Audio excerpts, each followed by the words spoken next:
Karachi water and sewerage board के managing director Asadullah Khan से labour front union के जनरल सेक्रेटरी अब्दुल कय्यूम खान ने अपने दीगर साथियों के साथ एमडी वाटर बोर्ड से मुलाकात की। इस मौके पर अब्दुल कय्यूम ने वाटर बोर्ड में हिडाक पर काम करने वाले मुलाजमीन जो गुज़िश्ता कई सालों से अपनी नौकरी से महरूम कर दिए गए हैं, इनको बहाल कराने की दरख्वास्त कुछ इस तरह से करते रहे और एमडी वाटर बोर्ड हमेशा की तरह सिर्फ गर्दन हिला हिला कर तसल्ली देते रहे। मेरी गुजारिश है कि एडहॉक वर्कर्स जो है उनका एक दरीना मसला है, थोड़े से जो लोग भी इसमें आ जाते हैं उनको सर किसी भी सूरत में इन बच्चों के साथ बहुत ज्यादती हो रही है, उनके घरों के बड़े मामला हैं, उसमें ज्यादातर लोग जो है हमारे ही लोग हैं। जबकि दूसरी जानिब यूनाइटेड वर्कर यूनियन के सदर पूलन मक्सी ने वजीर बल्दियात समेत MD water board Asadullah Khan से बड़े इल्तिजाना लहजे में मुतालबा किया।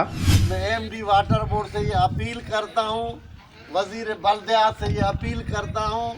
सीएम सिंध से ये अपील करता हूँ कि जनाब एमडी साहब वाटर बोर्ड में जो एडहॉक मुलाजिम हैं, जो एडहॉक मुलाजिम बेचारे वो देख रहे हैं, जो परेशान हैं, वो एमडी साहब की तरफ देख रहे हैं। हम ये मुतालबा करते हैं, यूनाइटेड वर्कर्स यूनियन की तरफ से मैं ये मुतालबा करता हूँ कि फौरी तौर पे एडहॉक मुलाजमीन को बहाल किया जाए, उन बेचारों को रोज़गार दिया जाए, क्योंकि हमने खुद बेरोज़गारी देखा है। हम वाटर बोर्ड में थे, हम वाटर बोर्ड से नम्मे निकाला गया था, 4 साल के बाद हम वापस आए हैं।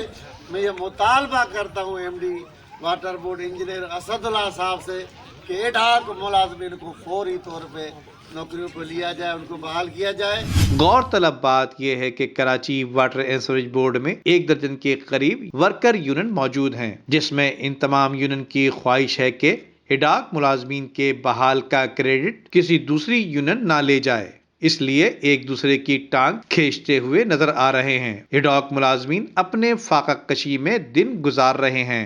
वीडियो को लाइक करके फेसबुक और व्हाट्सएप के जरिए दूसरे लोगों के साथ शेयर कीजिए और ऐसी ही खूबसूरत वीडियोस फ्यूचर में हासिल करने के लिए रेड बटन पर क्लिक करके और बेल आइकॉन को प्रेस करके हम सबके सब्सक्राइबर बनना मत भूलिए।